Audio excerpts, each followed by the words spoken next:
Okay, so here we are, Gita from Zero. This is session number 27. We're in part 3 of chapter 2 of Bhagavad Gita. So today we will basically go over these things. We'll go over the verses of chapter 2.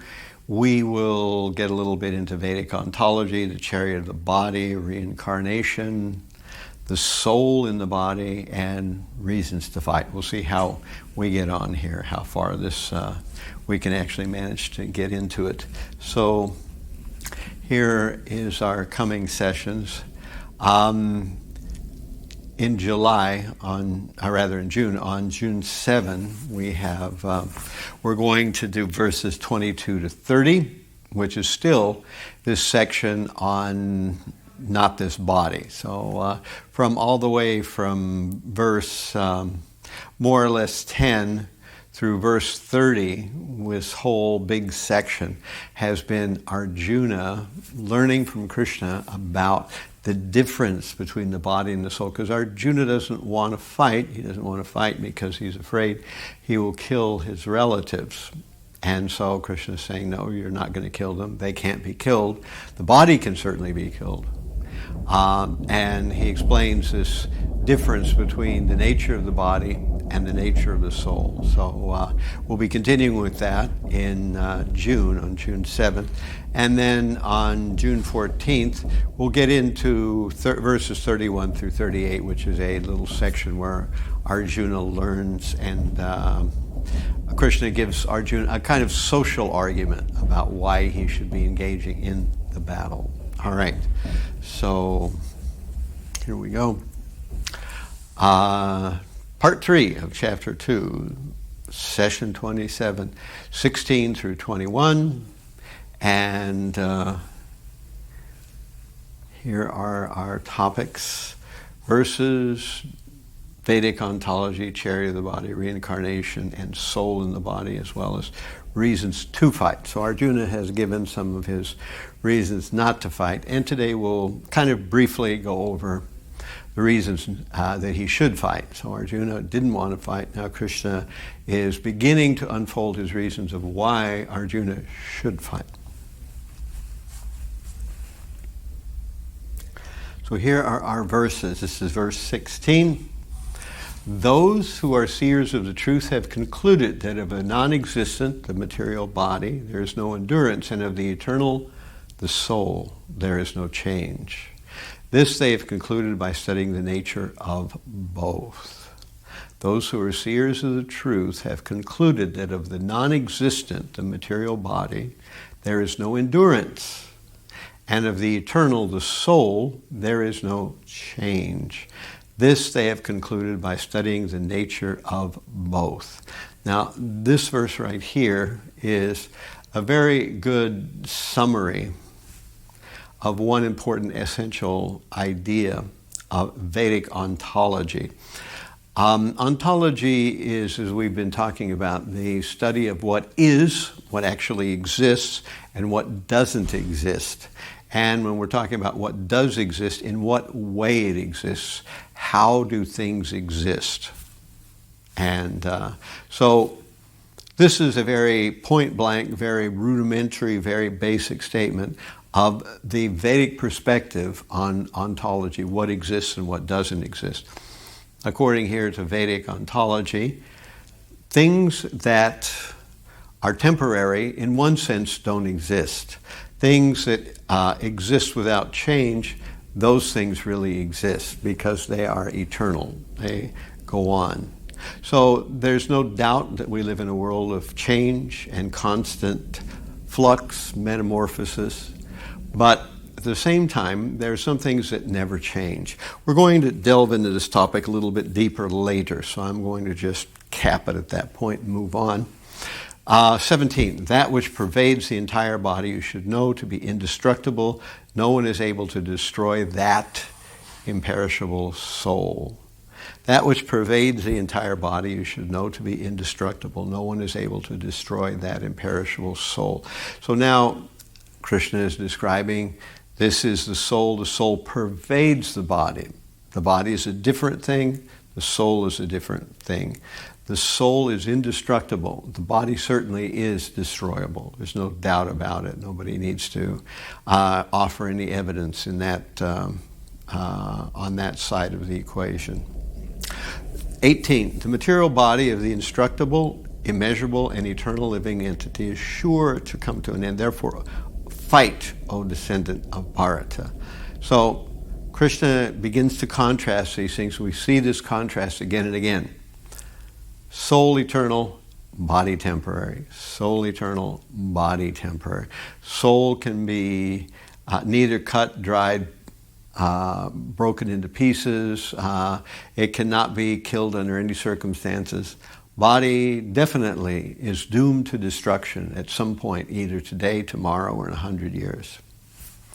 So this is how Krishna starts Arjuna off.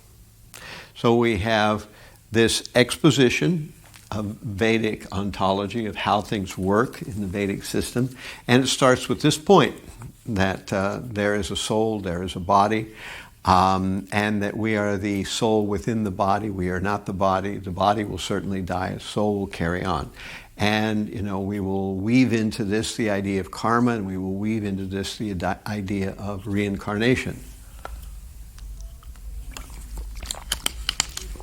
And eventually we will discuss what kind of soul, what kind of body rather, the living being gets, etc., etc. So now here's our second group of 3 verses for today. Neither he who thinks the living entity is slayer, nor he who thinks it is slain is in knowledge, for the self slays not, nor is slain. We have now we're getting into epistemology here, what we think about the nature of the soul, or what we think about the nature of the body. So Arjuna is of the opinion that he will be having to kill his grandfather and his teacher and his relatives. But Krishna is saying, no, they are eternal. Their bodies will certainly be slain. But the person who thinks that he's killing somebody is not really the killer. And the person who thinks that somebody is dead is not actually in knowledge either. That in one sense the body is dead, but the soul has to be carrying on. It will carry on to some other life, to some other engagement as the cycle of reincarnation rolls. 20. For the soul there is neither birth nor death at any time. He has not come into being. He does not come into being. He will not come into being. He is unborn, eternal, ever existing, and primeval. He is not slain when the body is slain. Now, a few verses ago, in chapter 2, Krishna made this statement that never was there a time when I did not exist, nor you, nor all these kings, nor in the future shall any of us cease to be. Nasate vidyate bhavo, nabhavo vidyate sata, ubayar api niston tas traneos tatvadarshvi. So, the idea here is that both of these verses are explaining the same fact, that the soul is not just an existence, a reality now, but the soul has been a reality in all times past, and the soul will continue to be a reality in all times present. The soul will continue on forever and has been existing forever. It was not created at any time. It is eternal. Just as God is eternal, the soul is eternal. But we don't remember that, naturally, because we are encased within a body, and because we're encased within a body, with that comes the forgetfulness of our past larger existence. And this forgetfulness is very, very deep. So all we can remember is our present situation. We cannot relate to or understand what we've been through, and why we left originally that land which has no fundamental changes like birth, death, old age, disease, etc., etc. In the spiritual world, these things do not exist. In this world, they certainly do. We left that world to come here, to the material world. That is a whole other group of explanations, and we will not be talking about that in any distinct way right now today.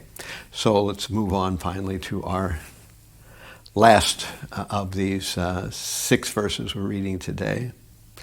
O Partha, how can a person who knows the soul is indestructible, eternal, unborn, and immutable kill anyone or cause anyone to kill? So, in these verses that we're reading today, Krishna is underlying the same concept, that the soul is eternal, the body is not. Body can be killed, but the body is not important. The body is just one chapter in a larger book. Of course, we will come to understand that this does not mean that we can wantonly kill anybody and therefore it's all right because they're not the body. That's not the point here. The point is rather that there is a larger picture. The larger picture is spiritual life, the living entity, uncovering his causeless, ancient forgetfulness of the Supreme Lord and the world he came from, and rehabilitating himself to once again connect with, understand, and resurrect that divine love for the Supreme. That's the larger picture. Of course, a little bit further down is the picture of justice and morality, where Arjuna is being asked to fight because the Kauravas have usurped the kingdom, and they are unethical rulers, and therefore they have not yielded to any kind of negotiation or anything else, and therefore they have pushed it to the point where now there's only one recourse, and that is a battle. So, all right, so we've talked about these 3 verses, and now we'll move on here. These 6 verses, rather. So here are some of the points that Prabhupada makes in the purports of these 6 verses from verse 16 through 21. Prabhupada makes a distinction between the body and the soul, just as Krishna does. So to understand spiritual life, to understand the Vedic system of information, it's not just a single idea. It's not just a collection of herbs and potions that cure various different ailments. This is a systematic, cohesive, and complete explanation of the world around us and where we are, where we should go, and how to get to where we should go. So this is the whole thing. And so at the very foundational level, we have to understand there's a body and there's a soul. We are not the body, we are in a body, we experience the body, and in material consciousness, our whole focus is just the body. But as we wake up spiritually, we begin to realize we are not the body, we are beyond the body, and we are actually the soul. And if we act in the capacity of being a soul, we eventually come to the point of recognizing what's really going on in this world, and it's not what it appears. So we also notice that Prabhupada drums home, and he will do it again and again, the difference between the individual soul and the super soul. This will hit us again. We'll be talking about this in chapter 13, Nature, Enjoyer, and Consciousness. So the individual soul is tiny, fragmental, has only limited independence. The individual soul can desire anything that he wants, but he cannot bring anything he wants to pass. That's not within the scope of the individual soul. However, the oversoul, the supreme soul, Krishna, he can desire anything and it immediately comes to be. And he is not limited. He sees past, present, future. He sees all places, all times. He understands what's going on in everybody's heart. which is a consciousness that we cannot relate to. In some ways, we are very much like the Supreme Lord, but in some ways, we are very different from the Supreme Lord. So, also in the purport, Prabhupada explains how consciousness is spread throughout the body. One place he describes it's carried throughout the body on the life eris. So, there is the soul, which is seated in the heart, and as Vedic literature describes, it's 1/10,000th the size of the tip of a hair. And this tiny soul is actually driving the body. The soul is not made of material elements, so it doesn't follow the physical properties of matter or energy. It's a completely different kind of substance. And the soul, through the nature of the life eris, spreads its awareness and identifies and comes to imagine it as one with the body. Also, in some other places we hear that it is like the blood, that the consciousness is carried throughout the body in the bloodstream. So if one cuts off circulation to a particular part of the body, then also consciousness fades from that part of the body where the circulation has been cut off. And Prabhupada talks about the soul being like the sun. He uses the analogy that the sun illumines the whole universe, whereas the soul illuminates the entire body. Once the soul is removed from the body is what we know it to be, a corpse. And there is no attractiveness to a corpse whatsoever, no matter how much we were attracted to the body when there was a soul in it. The minute the soul is gone, it becomes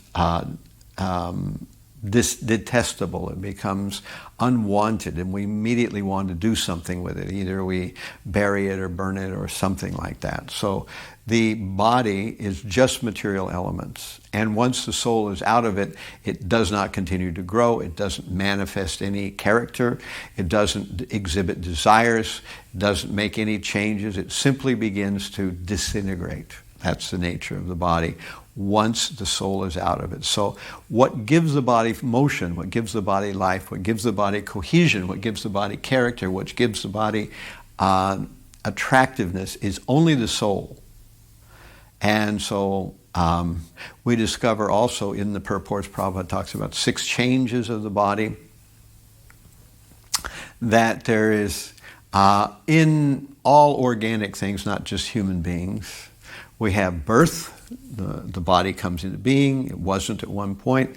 There's a fertilization of an egg, and then some small group of cells begins to grow, and that's called birth.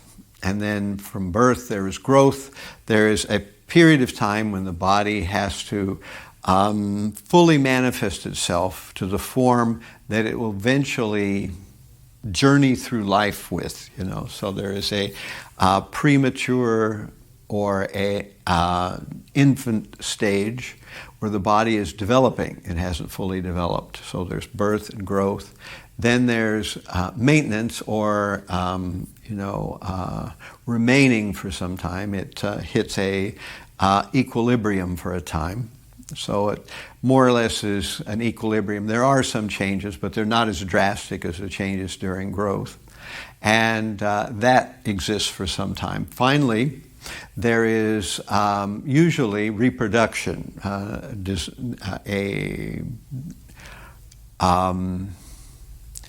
production of byproducts or of children. So birth, growth, equilibrium, reproduction. Then, of course, we know what happens later is what we call dwindling, or the body begins to disintegrate due to old age. So as the body becomes older, pieces of it become no longer functional, and eventually this leads to the collapse of the body, if it doesn't happen sometimes earlier. So as we said, there's 6 changes: birth, growth, old age, disease, birth, growth, equilibrium, reproduction, dwindling, and finally the 6th change is death, where the body ceases to be able to function any longer. The soul separates from it and proceeds to a new body. And so these are the 6 changes of all organic or living beings. Inorganic beings also have some of these changes. At least there is a constructive phase, a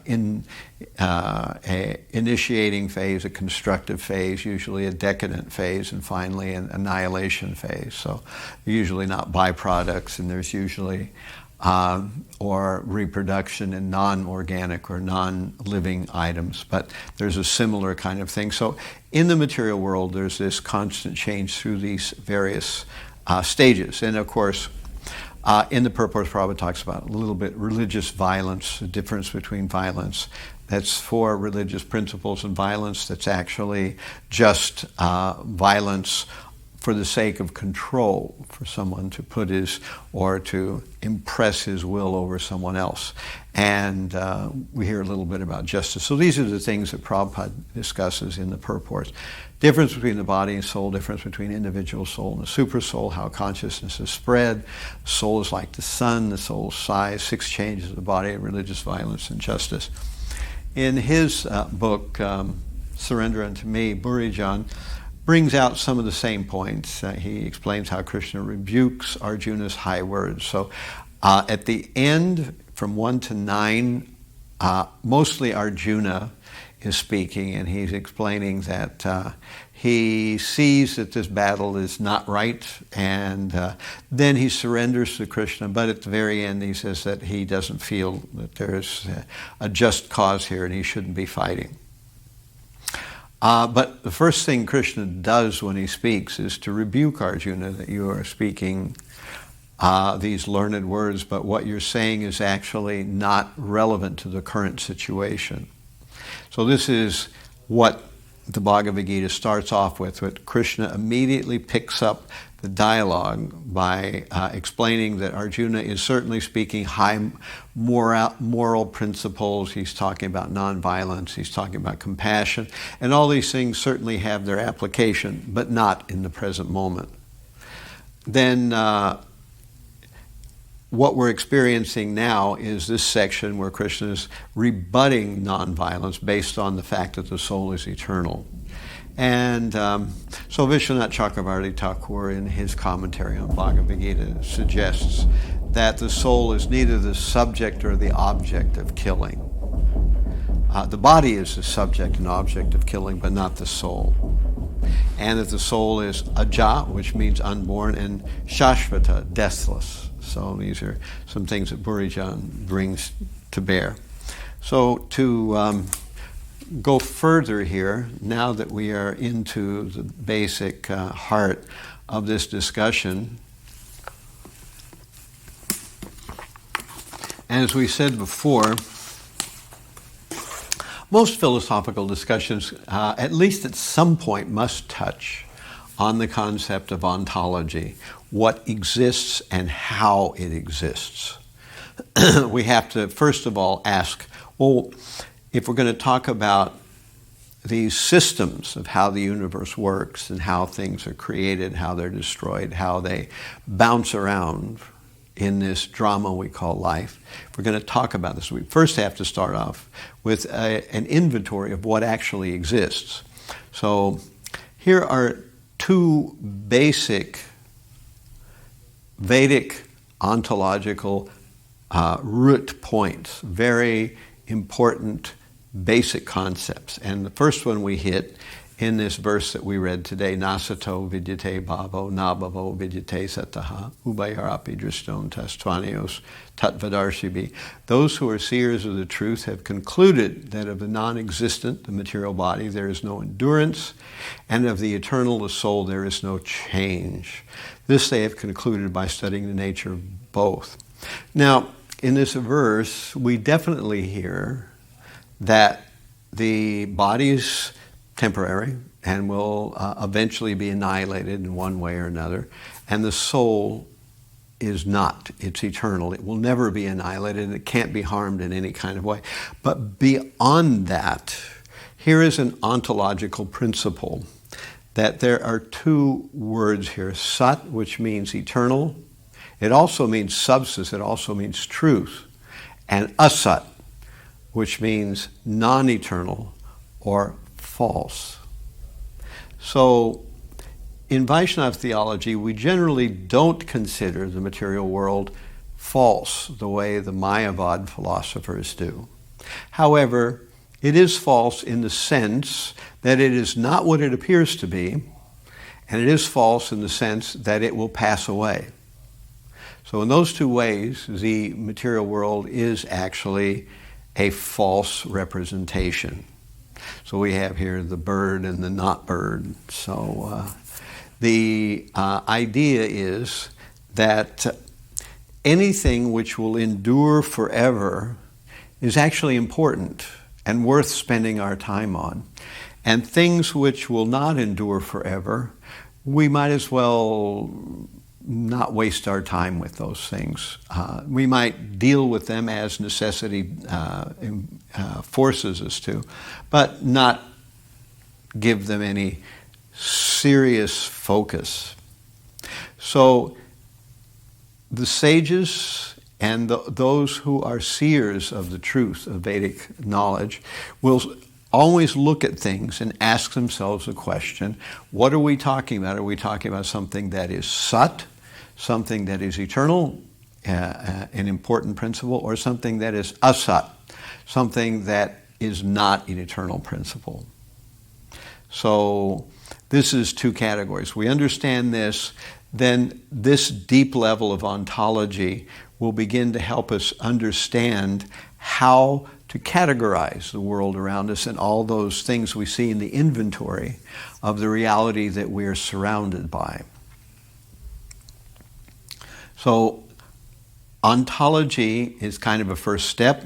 The Greeks also started with ontology. Of course, right away they got scrambled.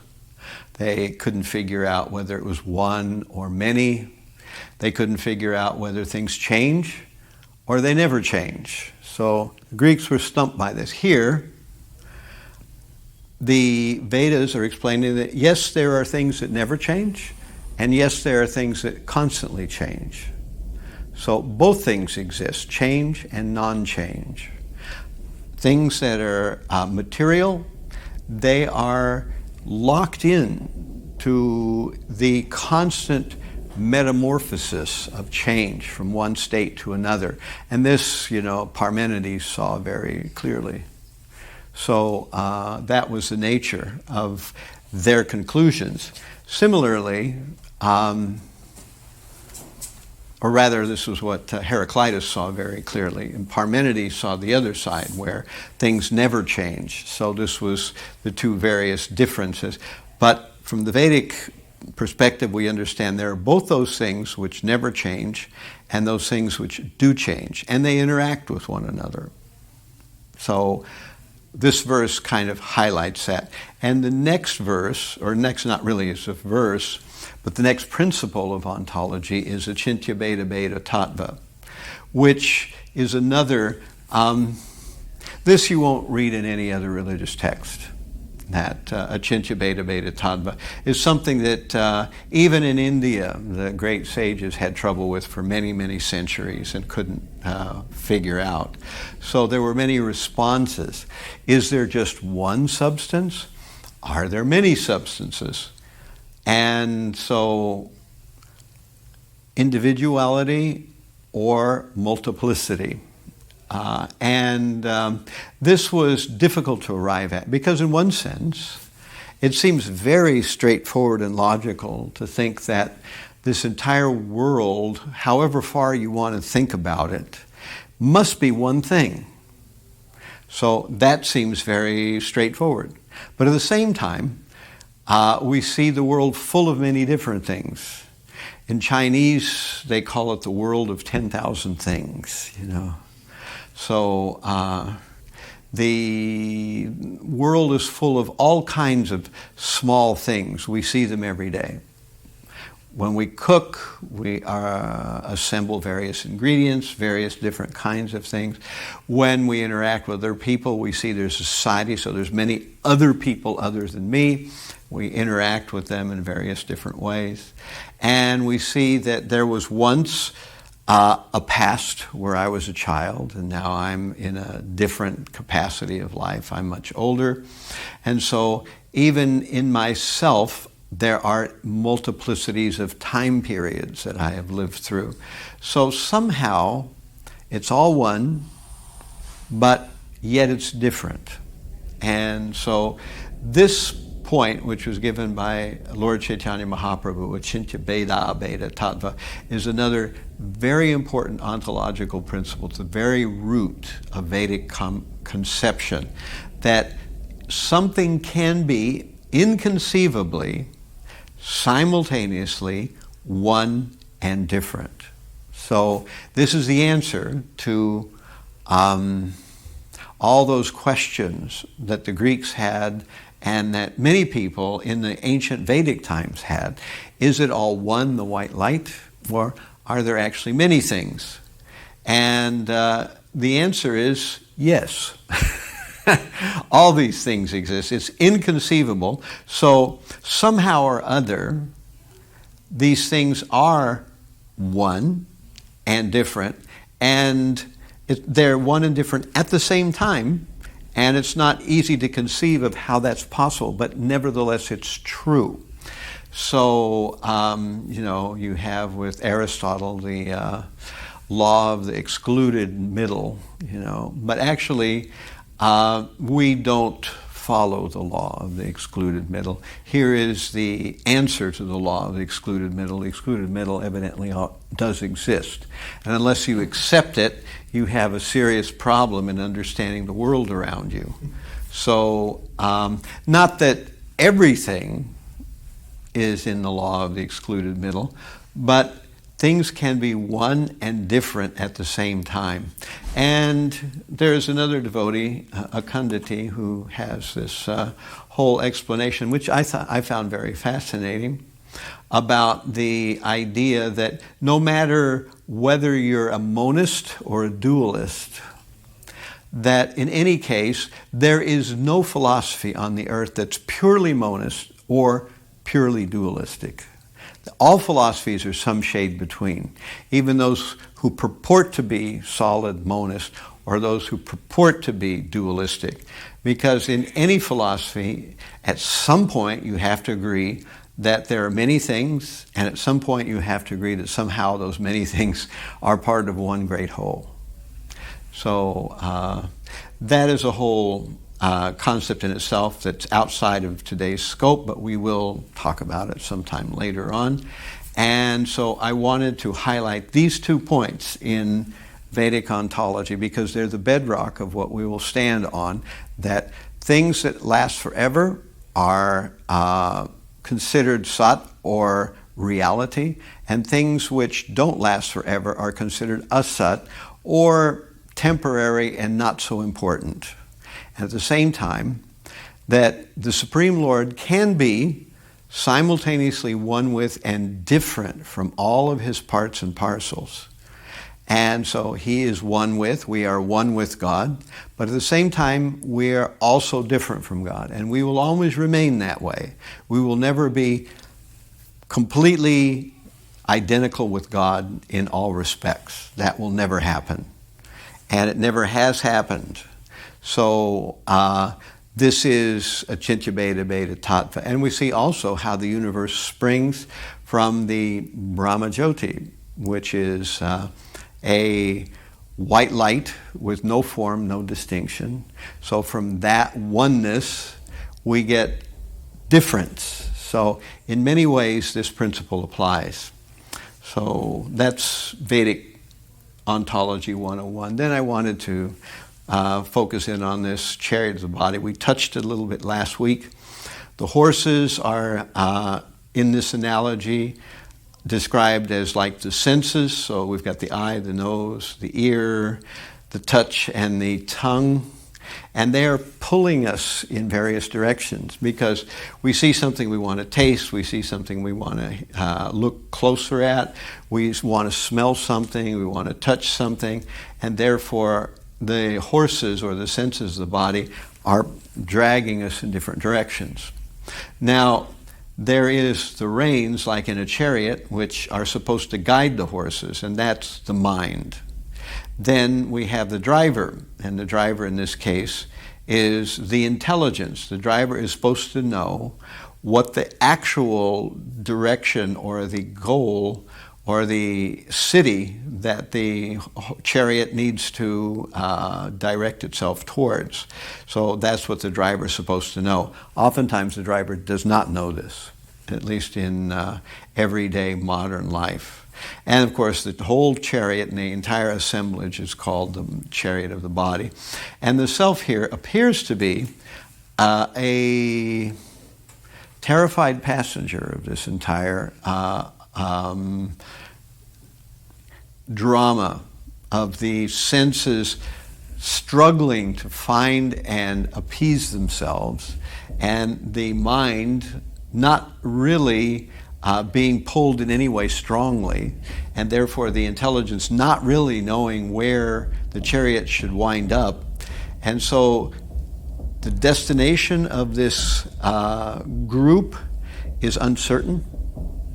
The danger is obvious of this precarious situation.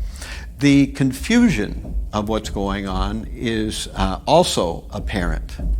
However, if the intelligence does know where to go, then none of this is dangerous or difficult. Oh, well, there will be some difficulty because directing the senses is always a struggle, whether one knows how to direct them or whether one doesn't know how to direct them. In any case, it's going to be a struggle. But at least if the chariot driver knows what the location is that they're intended to arrive at, then that chariot driver can direct the senses properly. And the passenger of the self will not be in terror, and everything will work out very nicely. And of course, this is the difference between a life guided by spiritual knowledge and a life bereft of spiritual knowledge. Any questions about that? Okay. So now we will discuss a little bit about reincarnation, because we've talked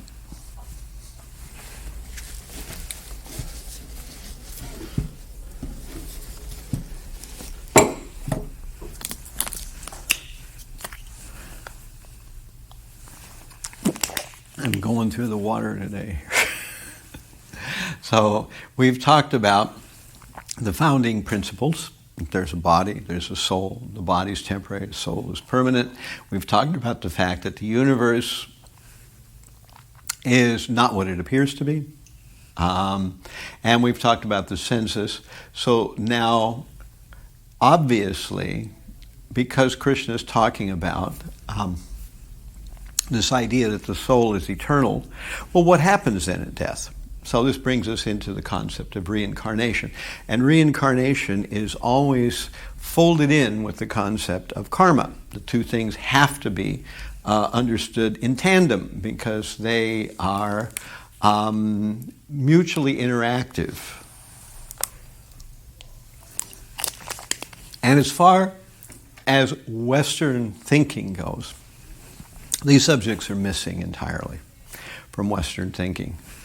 Although, in ancient Greece and in Thrace and other places where they had some knowledge, like the Pythagoreans and other people, there was some idea that there was something beyond death.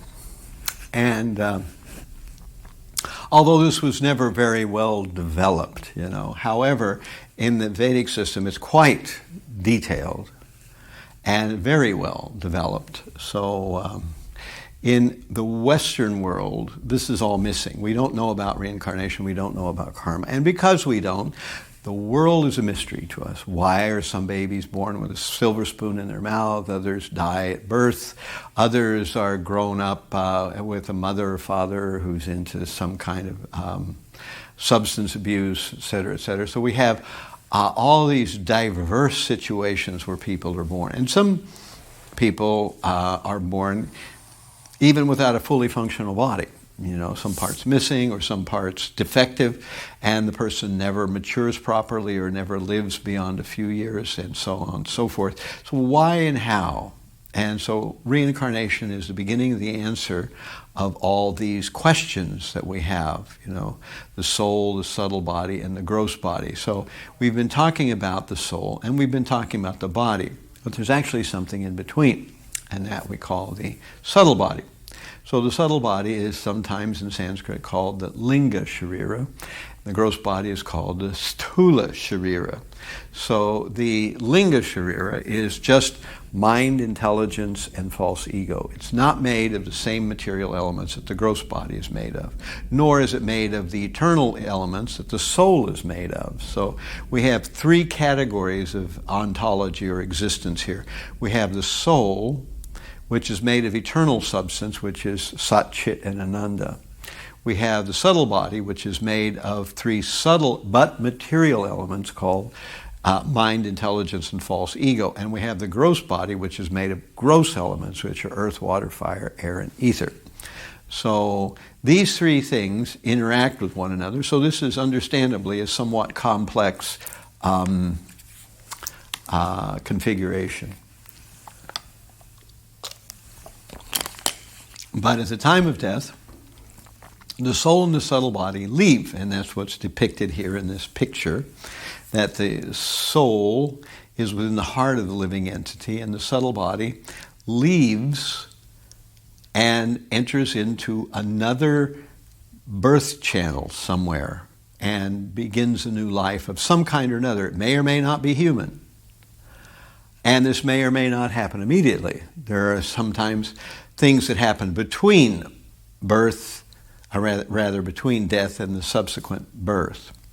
And we learn that in reincarnation there are 8,400,000 species of life. So all these various species are possible depending on the mentality and the karma of the individual who just left his body. That person will wind up maybe in a human birth or maybe not.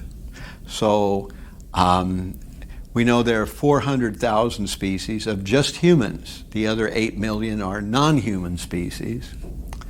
And then we know that the soul transmigrates from one body to another. This is what we call the wheel of samsara, or transmigration, or reincarnation. The nature of desire and karma, they cause a particular body.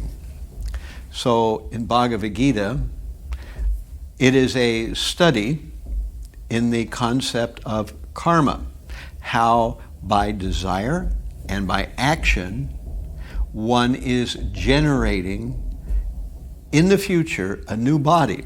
And then when this body is old and decrepit, then the soul leaves this body and enters into a new material body, that very body that it was creating during its time on earth this time. So with today, we are creating a body for the future life that we will lead after we leave it. So we know that at the beginning, with the Greeks and with the Pythagoreans, there was some notion of this idea of reincarnation. However, as Western philosophy began to move along, especially with the advent of Christianity, this idea of reincarnation was scratched out of the picture. And so that's why Western philosophy, you don't see much talk about this. Of course, now, since we have the internet and so many ways of learning about things, many people have been introduced again to the concept of reincarnation, and evidently it's quite a popular idea, though people don't exactly know how it works or what its principles are. it's nonetheless popular. So it's making a comeback. And of course, in reincarnation, we see how various bodies are different. So the human body is actually a body optimized for one thing. And that is not to be the apex predator. The human body is actually optimized to comprehend the nature of the predicament that we are in this material world, and to get ourselves out of it, to remember that we came from a spiritual world. We need to go back to that spiritual world. And this world will never be a true home for us. And that process to do that is called devotional service. So that's what the human body is optimized for. However, other animal bodies are optimized for other things: running fast, seeing, enjoying sex very often. There are many other different bodies that have other abilities that humans don't have. Like, of course, fish can live underwater and birds fly in the sky. Humans have to have all kinds of mechanical contraptions to be able to fly in the sky. So, of course, reincarnation is a manifestation of divine justice. Without reincarnation, justice doesn't make sense, because we see that sometimes people perform all sorts of heinous crimes, and they never, they either escape what appears to be earthly, legal justice and go to their death, but they haven't really escaped, because divine justice is always there when our earthly administration of it fails. And, we just talked about the difference between Sat and Asat. And we see that there's a difference between the spiritual and material world. The two things have a very different physics, the way that they operate. So in the material world, things work in one way. In the spiritual world, things work in a very different way. And as we said, reincarnation, we are not meant to just reincarnate in perpetuity. We are meant to leave this material world and re-enter the spiritual world, where we will not be continually reborn. That doesn't happen in the spiritual world. So we know that we have free will, and as we talked about a minute ago, our free will is not absolute.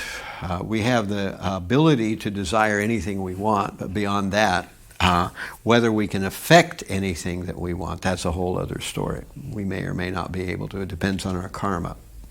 And so this wheel of samsara is what we're seeing depicted here. We have one entity going through a chain of birth and growth, and then finally demise, entering into another chain of birth and growth. But that living entity might go through some of the animal species. If one falls into the animal species, then one has to gradually be elevated from one animal body type to the next most developed kind of animal body type, until finally coming back to the human form again. So in the human form of life, there's the possibility to develop, to understand spiritual life, and to succeed at getting out of the cycle of reincarnation.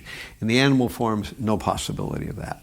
So that's just a working out your time. It's like being in prison. You're imprisoned in some smaller, lesser functional body, and you have to wait out your time in that body and undergo the sufferings that are a part of the life cycle of various kinds of species on this earth. And you are gradually promoted by material nature itself from one form to the next higher form until you come back to the human form. So why do we want to leave the cycle of reincarnation? The answer, of course, is that this is a world of temporary arrangements, and this is a world where nothing actually satisfies us. This is a world where we don't see God. This is a world where to see God is very difficult to do. But there's another world where seeing God is very easy, and serving God is the natural course of things. But for us to be admitted there, we have to have that determination that we want to be admitted to a world where the only thing that everybody's doing is connecting with God in loving service in many different ways. It's not a bored or redundant sort of situation. It's a situation where people are interacting with the Supreme Lord in different rasas, on different relationships, and there's also a change from day to day of what happens. So it's not a static or boring kind of thing. All right, so that's a brief side trip into reincarnation. Any questions there? So as we mentioned earlier, here we'll go over the 6 stages of the body again really quickly. Birth, growth, equilibrium, reproduction, dwindling, and death. We already talked about this. And this happens for every organic body, whether it's human or whatever, you know. So this is the nature of the stages of the body. Soul has no such stages. The soul is the same throughout. And here's another very important ontological principle in the Vedic literatures, and that's 2 birds in a tree. We have the witnessing bird and the enjoying bird. So in Vedic thought, there's this concept of 2 birds sitting next to one another in a tree. Those 2 birds are the Paramatma and the Jivatma. The Paramatma is the Supreme Soul. And the Paramatma is sitting in the heart of every living entity. The Jiva is only sitting in the heart of one living entity. So the Jivatma is the tiny living being, and the Paramatma is the oversoul or the entire supreme being. The fragmental atomic individual living entity is trying to enjoy the fruits. And that means that the living entity is working hard in the material world, performing various difficult tasks with the ambition to want to enjoy what the results from those various tasks. And so the witnessing bird is watching the enjoying bird trying to do this. And the enjoying bird is sometimes elated because for a moment it gets a very sweet berry, and then sometimes the living entity is actually in distress because he ate a berry that was rotten or something and he has some upset stomach or something now. So here I'll read through this very quickly. In the Vedas, like the Mundaka Upanishad as well as the Svetasvatara Upanishad, compare the soul and the supersoul to 2 friendly birds sitting on the same tree. The same tree, of course, is the body. And they're sitting where? At the heart. One of the birds, the individual atomic soul, is eating the fruit of the tree, and the other bird, Krishna, is simply watching his friend. Of these 2 birds, although they are the same in quality, one is captivated by the fruits of the material tree, while the other is simply witnessing the activities of his friend. Krishna is the witnessing bird, and Arjuna is the eating bird. Although they are friends, one is still the master and the other is the servant. So this is, as we're journeying through the Bhagavad Gita, we're being able to understand the founding principles upon which we can build an entire structure of understanding the world that we live in, why we're in the predicament we're in now, and how to get out of it, how to re-enter that spiritual world from where we came. Any questions or comments? Seems, Maharaj. It seems, Maharaj, that our predicament is that we are spontaneously attracted to things that are harmful to us. So that seems to be, right. Ain't it the truth? Just let it sit then. So, yeah, the unfortunate thing is that we miscomprehend happiness to be material happiness. And so therefore, material happiness is based on senses and sense objects. And you have this kind of arrangement where the senses find what they assume, what they have adjudged to be wonderful or good experiences.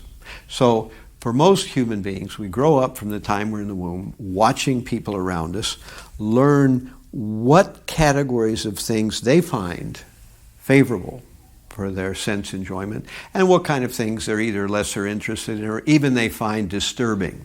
So we ourselves begin to make up a list similar, and then we go after it. We go finding those things which are we consider very favorable, bright copper kettles and warm woolen mittens.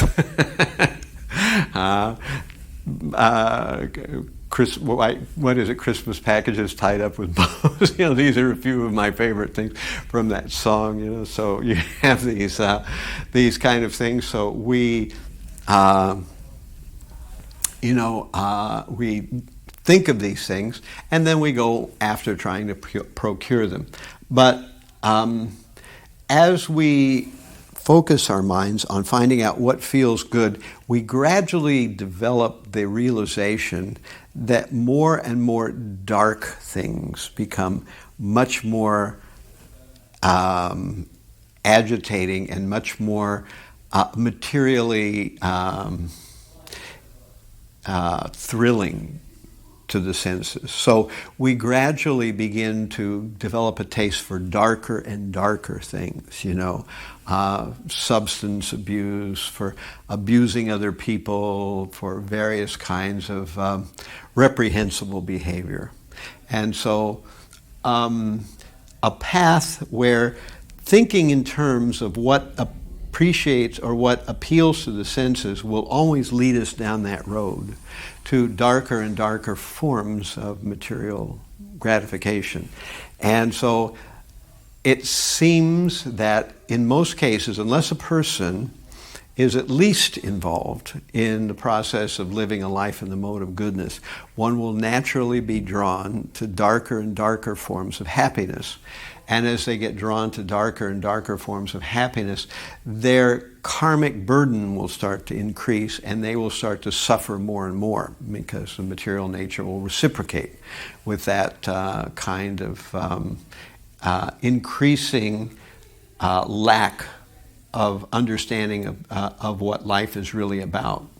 So that's the nature of the... Unfortunately, if the enjoying bird doesn't really turn to the Supreme Lord and try to connect again, then that bird will eventually wind up eating berries that cause it to finally die, from various forms of, intoxication and toxic overload. So we'll go over this quickly. This is my picture of subtle anatomy here. We have the spirit, soul, the subtle body, and the gross body. Of course, the subtle body, here it's depicted as being slightly smaller than the gross body, but that's not necessarily the case. It might even be actually bigger than the other body. Usually it resembles the gross body because that's how people can recognize a ghost when they come in contact with it.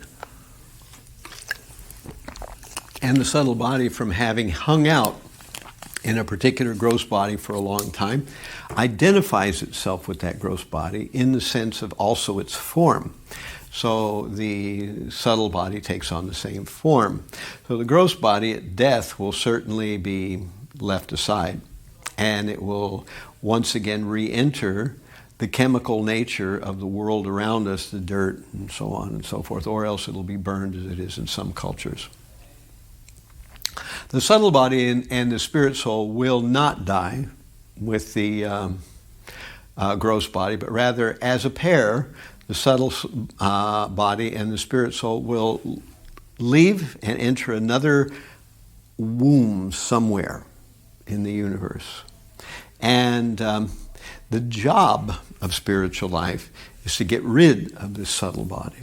And the subtle body is kind of like the briefcase or suitcase of all the desires, karmas, attitudes, and past trends and inclinations of that individual from many lifetimes. So little by little, if we continue with the process of spiritual life, we will dissolve this subtle body, and there will only be the soul. And then at the time of death, the soul will simply re-enter the spiritual world, because there's no subtle body to cause another gross body to be developed anywhere for it. And that is ultimate success for the living being. So we'll kind of end up here. So far, Arjuna has given us all these reasons not to fight. But on the other side of the coin, Krishna hasn't developed these reasons yet. He will. But these are some of the reasons to fight. So the nature of selfishness, that as a person becomes more selfish, as we were talking about, if your whole happiness is dedicated or based on the concept of finding the right sense objects to go into the right senses, if that's your concept of happiness, you will become very selfish, and that selfishness will turn darker, and you will eventually cause more and more suffering to those around you, and that will cause a darkening of your karma, to the point where somebody has to stop you at some point, and usually that's the police or something else, So in this case, this is exactly what's happening with Arjuna, that he is like the police in this case. He's stopping Duryodhana and company from messing up the earth anymore. So the nature of selfishness. And this is why force is required in this case, a battle, lethal force. Then, of course, we see that as a person becomes more selfish, they lose personal control, and that brings on the necessity of using force, because when a person is beyond their own control and beyond the control of reason, then there's only one way they can be dealt with, and that's by use of actual force. And that is the duty of a kshatriya, to know when and how much to apply that force. That's why we have people who are soldiers and people who are police. They are supposed to be trained self-control and of understanding how much force to use under what circumstance, and how to dissipate a person who is beyond their own control, how to stop such a person. And so all societies face disruptive forces from within and without. It's not something new. And every society since day one has always had some form of police, some form of military. And so both of these particular societies of military or societies of police are there to deal with disruptive forces, either from the outside, the military usually does that, or inside, the police usually do that. So as we have been talking about several weeks ago, the events leading up to the Kurukshetra war were that all kinds of negotiation were tried, they all failed, and finally there was no other option other than war.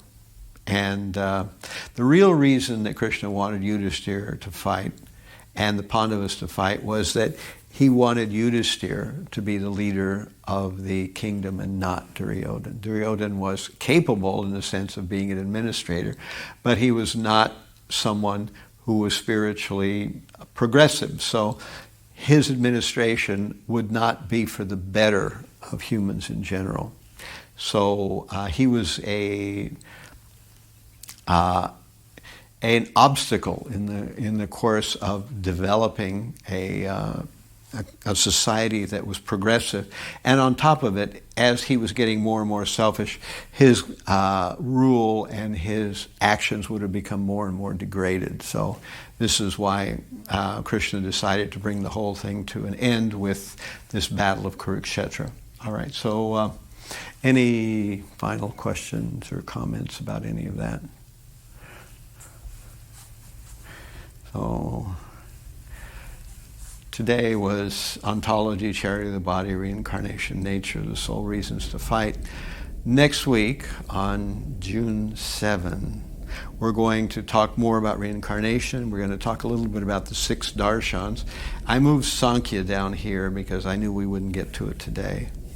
And we're going to talk a little about some evidence for reincarnation. So this will be coming up next week. And then 2 weeks from now, on the 14th, we'll talk about some of these other things: Arjuna's duty, his enjoyment argument, which Krishna is gradually pulling apart here, and Krishna's social argument. All right, so that's basically it. Thank you all very much for your kind attention. Hare Krishna.